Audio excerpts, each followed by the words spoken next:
The dollar is dropping increasingly every day. The Naira is gaining strength against the dollar. I have always come to this platform to say that one of the biggest advantage that us Nigerians living in the diaspora have over those that are living in Nigeria is the currency difference.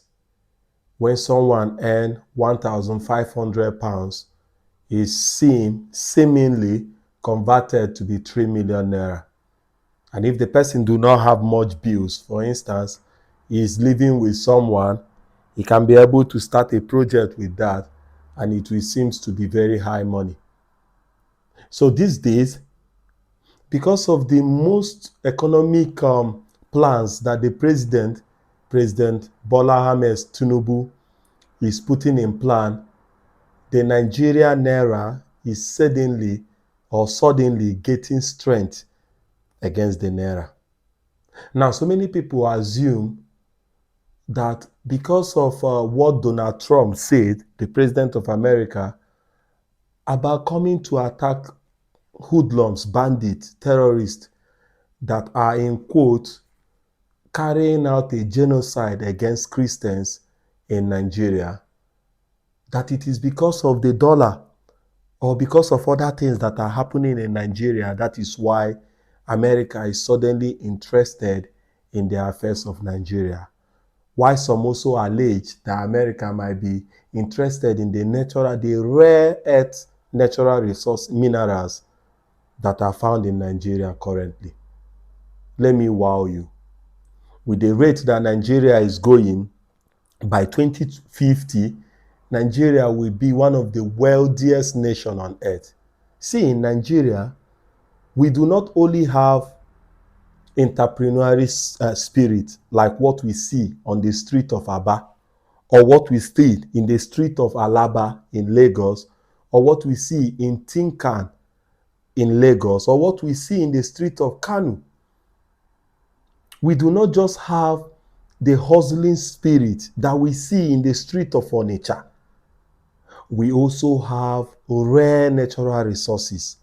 We have gold, we have, coal, we have crude oil, we have lithium, we have a whole lot of things that is buried under the ground. The way it is assumed that Nigeria have the most advantage when it comes to any other country in the world because of the kind of things that we have. Recently, the wealthiest man in Africa, Aliko Dangote, began to build the biggest private-owned refinery anywhere in the world. And after he finished building this refinery, Nigeria now added a 15% import tariff or tax on any petroleum product that is being brought into the Nigeria market. Meaning that as it stands right now, Nigeria is self-sufficient. Nigeria can harness its own crude oil from the ground free of charge by God, refine this crude oil, and then sell it to the Nigeria people.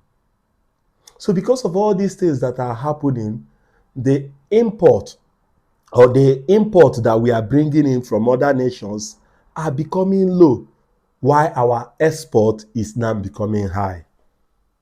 Now, what is going wrong in Nigeria? Yes, it is true that some bandits, some terrorists are using the name of Islam or Muslim in order to commit atrocities in the rural Nigeria.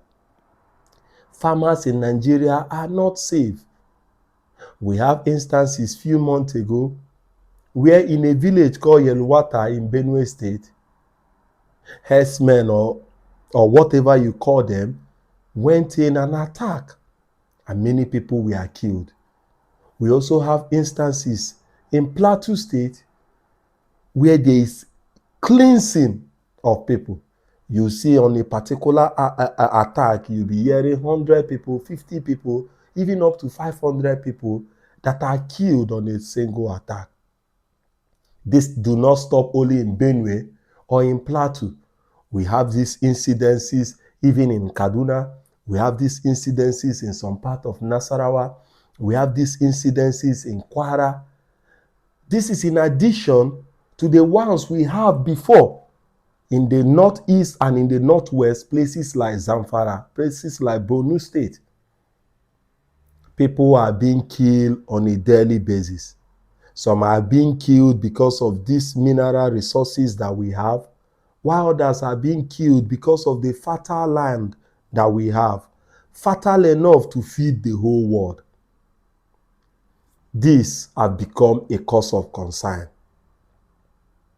Now, because of these challenges that we have, does it mean that these challenges should make us to stop investing or to stop speaking good about what we are facing right now in Nigeria?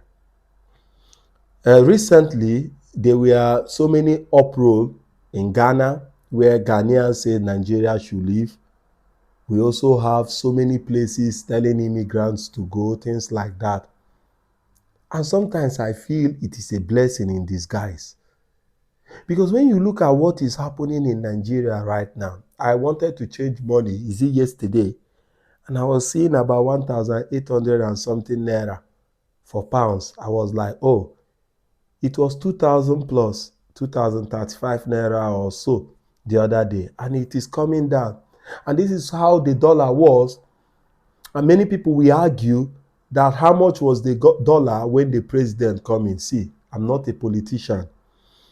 I only like to share facts. Now, when the president come in, the true value of dollar was not what was sold. The government was subsidizing this dollar to give to importers. Now, these importers were using these dollars to import petroleum products. They were using this dollar to import clothes. That is the cottons and the clothes industry. They were using it to import so many other things into the country. Because the government was subsidizing this dollar, it was as if now we were now a dumping or a consuming nation. Come to think of it. With over 230 million people, Nigeria is a big market for anybody.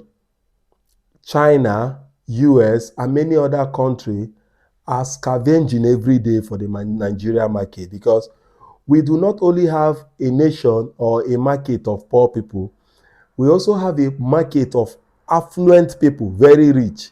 And if you want to check this out, go to the street of Abuja or the street of Lagos and other places, and you can see the gadgets, you can see the toys, you can see, go to the nightlife in these cities, and you can see that Nigeria do not just have the population, but they also have the money to spend in those or anything or gadget that they want to buy. In fact, we are known as the cash nation, because in Nigeria, a typical Nigerian man will build his house from beginning to the end cash, and that same week he will go and buy house, buy car, cash.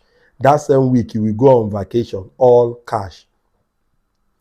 Nigerians do not only have entrepreneurial spirit, Nigeria also have the doggedness to succeed. The other time we discussed, I talked about agriculture.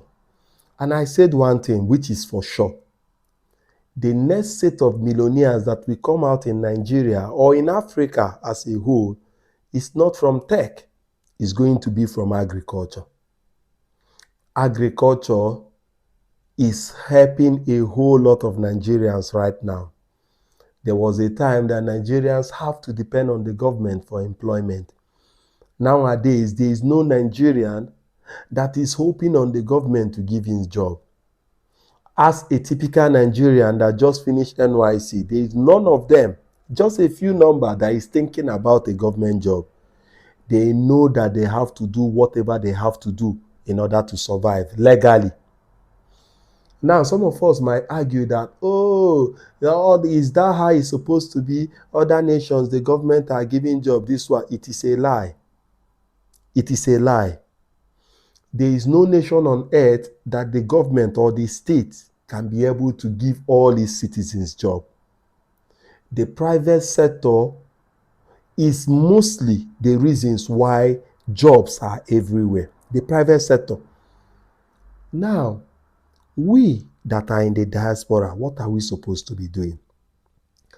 The time is now for us to start to plan what we are supposed to be doing in terms of agriculture in Nigeria. For my own part, I have chosen catfish farming, which is aquaculture, as a vehicle that I'm going to use in order to build my own empire.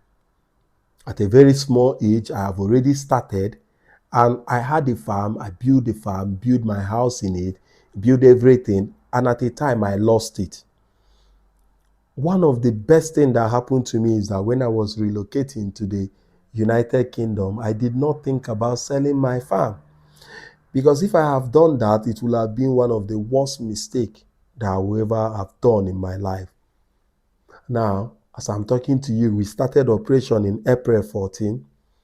The operation was keen on rebuilding the farm, utilizing the debt that the farm is owing and paying off our debt, while employing more Nigerians to work and also keeping Nigeria farming.